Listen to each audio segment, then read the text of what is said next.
Chérif jàngat bi mën na cee soobu ak Ablaye Cissé tey mu def taxaw seetlu nag ci crèche yi fii ci réew mi ak tolluwaay bi. waaw coow li dégg nga ko muy weekend bi lettre bi nga xamante ni benn waajuru bébé Dia génne na ko Sigogne bu la muy benn crèche bu nekk fii ci Sacré-Cœur mu ne doomam kon fa la ñàkkee bakkanam gis ngeen ko ba taxoon ñu bëggoon a ñëw ci wàllu réglementation yi ci crèche yi nga xamante ni kon ñu ci bëri dañ fay dénkaane seeni tuut tànk ndax ñàkk jot wala ñuy liggéey laataa loolu Ablaye semaine passée am na lu ñu fi doon wax ci wàllu corruption loo bëgg ngay leeral. waaw semaine passée jeudi Cheikh Tidiane mu ngi fi woon ñun ñëpp ñu ngi fi woon ci plateau jeudi bi parce que ci lañ doon waxtaanee ci lañ doon présenter rapport corruption indice de perception corruption ci biir réew mi guerre mu bari nag guerre dafa bari façon ba pare sew parce que am na guerre am na li ñuy tuddee perception de la corruption maanaam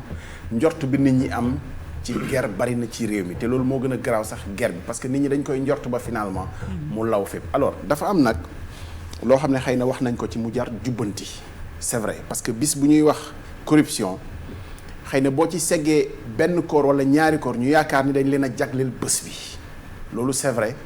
mën na doon njuumte wala dégg-dégg boo xam ne nii xëy na du luñ ci jublu woon parce que bés bu ñu jagleel ñëpp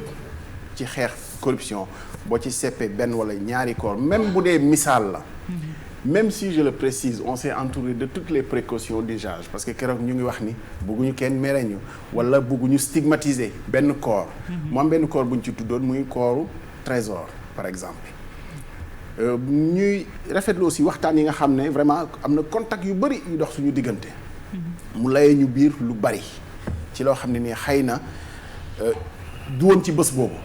parce que bés boobu boo ci tuddee nit mu yaakaar ni kon la nga xam ne moom la ñuy xeex moom lañ ko jagleel fekk du loolu mais dañuy wax ni am na loo xam ne moo fi nekk muy corruption parce que dañ ko jiite woon ci ñun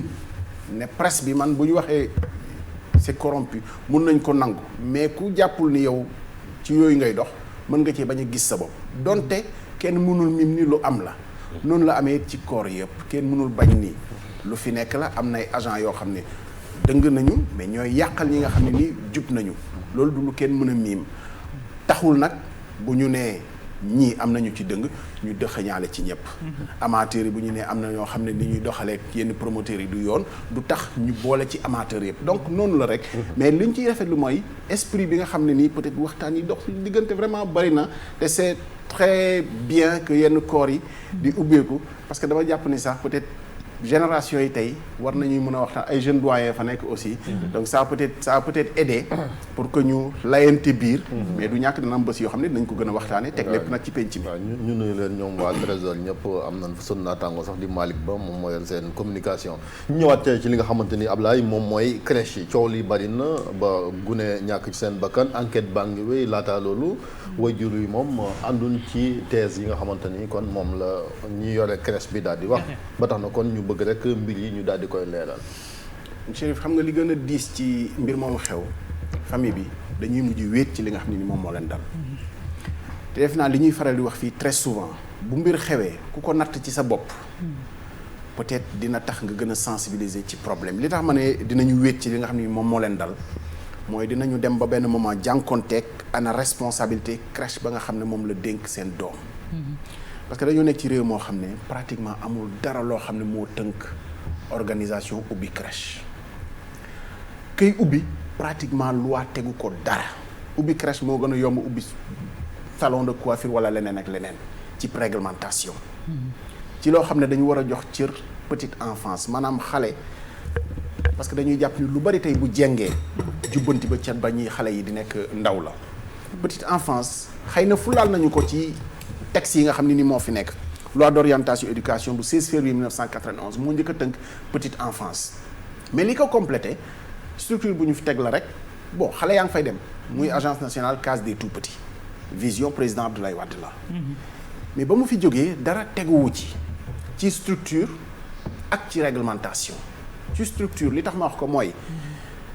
parents yi nga xam ne ni ñoom ñaar ñëpp dañuy liggéey soxla bu ko jigéen ki paree congé de maternité mu reprendre liggéeyam mais kooku ala kulli xaal bu amul mbokk boo xam ne moo koy téyel xaleem mais day wut fu mu ko garder crèche wala ay garderie mais loolu état bi ko mën a organiser parce que responsabilité bi mënul aaju ci parent bi nga xam ne rek moom mooy wut ku ko gardeel doomam te bu ñàkkee pexe ku ko proposer pour ne ko dinaa la ko gardeel da ko koy jox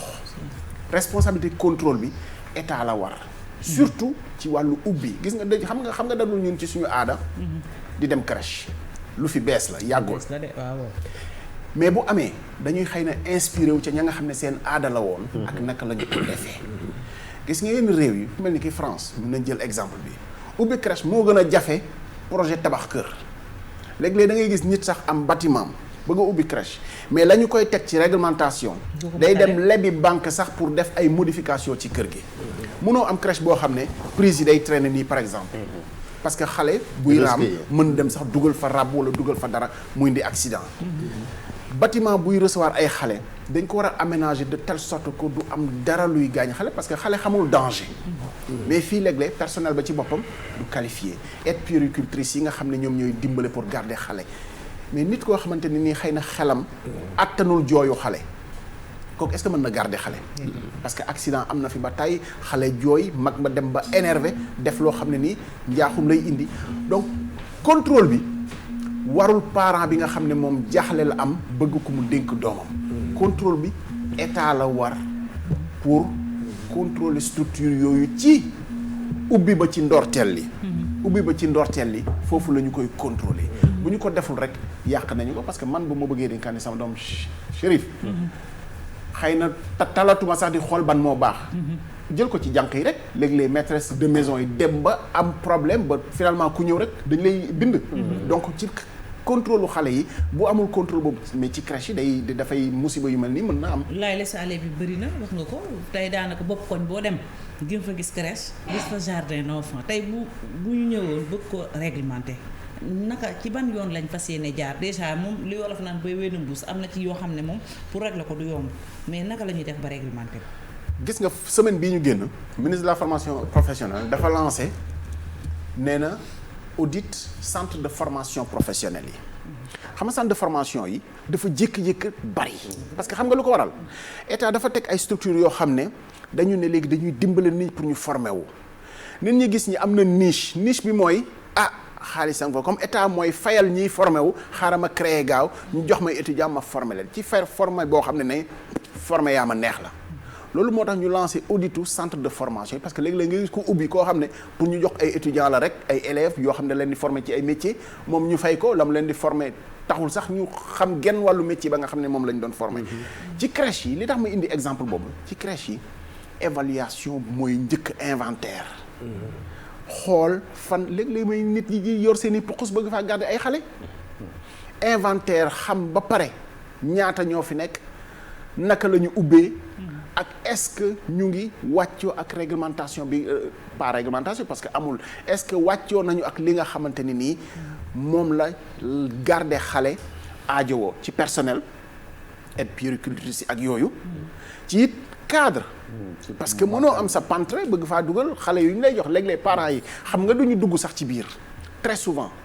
da ngay ñëw ñu jox la voilà parce que aussi loolu mën nañ ko comprendre sax moo gën a yenu maanaa parce que bu ñëpp ñëwee dugg mën na am ay bon yeneen mun na cee am yeneen i dégâts mun na cee am donc loolu mooy permettre parents yi ñu mën koo def mais inventaire la d'abord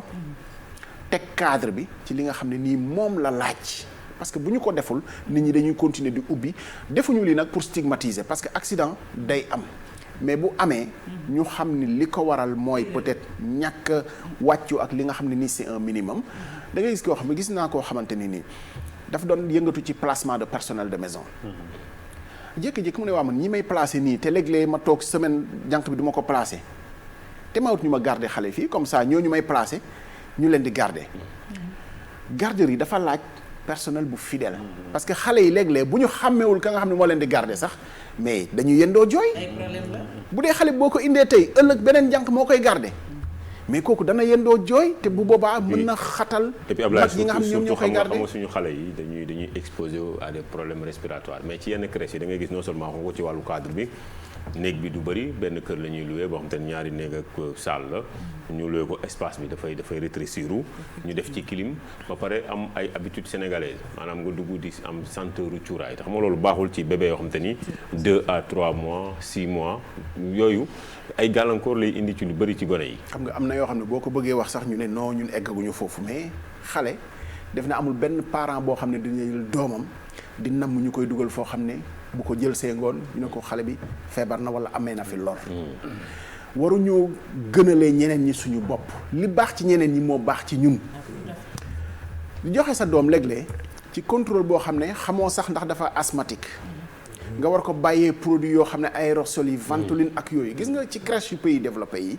mais xale bi bu dee dafa asthmatique obligé da nga koy defal trousse de secours. yow parent bi yaa koy def. maintenant ñoom ñoo koy administrer.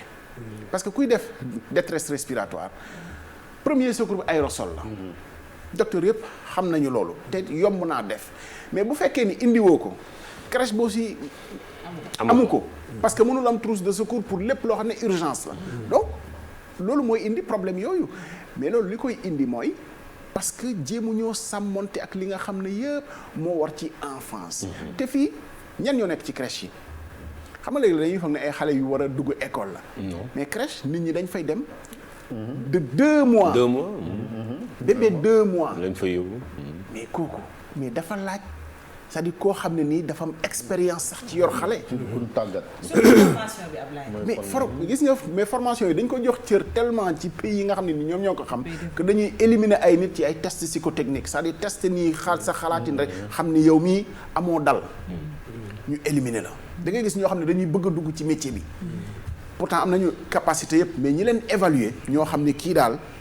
amul dal amul teey bi nga xam ne nii moo war ci téye xale. mais ci cas bi précisément Ablaye lan moo war a nan lañ ko mën a xayma xale boo xam te ne dañ ni lekk gi moo ko fàtt. waaw non xam nga loolu day am. ci wàllu xel xam nga coroxaan sax mën na lor nit. coroxaan mën na lor mag. donc lekk léeg-léeg mu jaar foo xam ne waru faa jaar loolu mooy coroxaan. mën na lor nit. xam nga tam bébé bu 10 mois bu dee da nga ko bëgg a jox mais respiration bu fooy war a respirer. wala lu dëgër. ci li nga xam ne jarul ñu ciy xuus mais ci li nga xam ne ni moom lañ jàpp moo feeñ ci autopsie beeg yooyu. ci li ñuy wax dañuy jàpp ne rek lekk dafa jaar fu mu warul jaar. te xëy na loolu li koy indi mooy sol xale.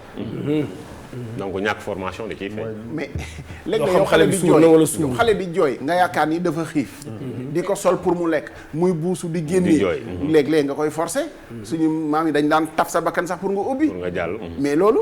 ku ne xam na ni peut-être loraanga lay indi. syndrome du bébé secoué xale nga koy fabal di ko def naka lañ koy waxee. di ko tëgal te xamuloo ni loolu étude scientifique li mu wone xale. yuuram feesagul bopp bi di tëbal xale voilà day indi ay choc yoo xam ne nii ci bopp bi la te loolu loraangale mais ñun dañu ko daan def ci aada la ci tëbal xale di ko xam nga yoon mag Chérif xam nga yooyu yëpp def nañu ko ak li mag ñi naan buddi te ci benn loxo bi rek loolu dañ koy tere mais damp yi nag baax na xëy na non buddi noo te ci benn loxo bi waaw yooyu damp la bon que ñu def très attention ak damp yi surtout xale yi nga xam ne dañu xaw a fragile quand même parce que bu fekkee dañu am ay jafe-jafe ci wàllu dënn ak yooyu bu amul expérience mën na leen indil ay loraange. mais ci loolu aussi même waaw mën nañoo taxaw aussi ci réaction yi parce que yu mel nii bu daan am c'est vrai que enquête mi ngi en cours nanga mu doon ci dégg ñun dénk wàllu woowu ci wàllu nguur ak tamit li nga wax yenn saa yi ay descendre sur le terrain di def ay inspection xool ba xam ndax yenn crèche yi méngoo nan ak li yoon laaj. mais Chérif balaa ngay dem nan ko est-ce que méngoo day fekk nga teg fii lan mooy méngoo bi ba pare xam nga loolu moo fi nekkul boo demee seeti ko mënuloo ko wax da ngay tëj parce que defuloo lii parce que tegagoo fi dara amana nag ci bët rek la yem ci xam ni kii kat mu ngeeg 30 bébé te pantre la yor xam nga ci xel mën ngaa nangu ni jaaduwul wala ci kër goo xam ne xëy na néeg yi même construction bi xëy na àndul ak yor ay xale te dafa am ñaar dañ leen di séparer xale yi nga xam ne nii dañuy raam ak ñi nga xam ne mën nañoo dox gis nga ci ratio bi xale yi nga xam bu dee xale yuy raam la xale yoo xam ne mënaguñoo dox dañuy considérer ni benn aide puéricultrice mooy doon pour 5 parce que dañuy considérer moo gën a yomba gérer ki nga xam ne fi nga ko teg fa nga koy fekk moo gën a yomba gérer xale yoo xam ne nii dañoo të comme man boo ko tegee fii léegi mu dox dem fee ñooñu dañuy considérer ni benn la 2 pour 8 donc gis nga loolu sax dafay am ratio wu personnel bi nga xam ne ñoom ñoo war a gérer xale yi par rapport ak temps bi ñu leen war a consacrer par rapport ak attention bi ñu leen war a consacrer parce que moment bi nga leen di lekkloo moment bi nga leen di lekkal bu dee yow rek la xam mënoo lekkandoo 5 bu dee ay xale yuy dox la boo nekkee di jox kii mu dox dem fële dem dafa dëgg yooyu yëpp lu ñu war a bàyyi xel mais enfance dañuy xam ne mooy avenir réew mi ku natt li xew ci sa bopp ci sa doom defe naa ni di nga sensible par rapport à cette question responsabilité état la pour réglementation. Très bien. Merci beaucoup Ablaye am na solo ñuy masawaale rek encore une fois soxna yi leen war a yokk bu ko defee ñoom ñu mën a topp waaw mais mën nañu cee boole aussi ñu koy jëlaale parce que adduna moo demee noonu léegi kon ñun dañu toppatoo xale yi soxna yi ñu yóbbu ko juróom benn weer dama mel ni idée boobu yëkkati woon nañu yóbbu ko ci juróom benn weer xam naa loolu moom beneen débat lay doon am nañu si d'accord ci soxna yi am nañu si d'accord ku nekk am ay raison honorable député Aïda Mbodj Sonko aussi je pense que ci programme wax na ko waa ci assemblée nationale mais am na soxna yoo xam ne quand même ne ñu xoolaat durée bi 6 mois bon ku nekk am nga ci sa gis-gis de toutes les façons dinañ ci ñëwaat ci beneen waaw mais quand même mais 6 mois ci soxna yi ñetti weer ci papa yi loolu day doon juróom-ñeenti weer xale bi day paternité moom dañ koy plaider waaw ati ñu dem ci invité bi ndax xam naa li ngeen di plaider doon ko gaaw a jot bàyyil ma ruube leen aywa ñu dalal suñu invité léegi muy Doudou Diagne Diécko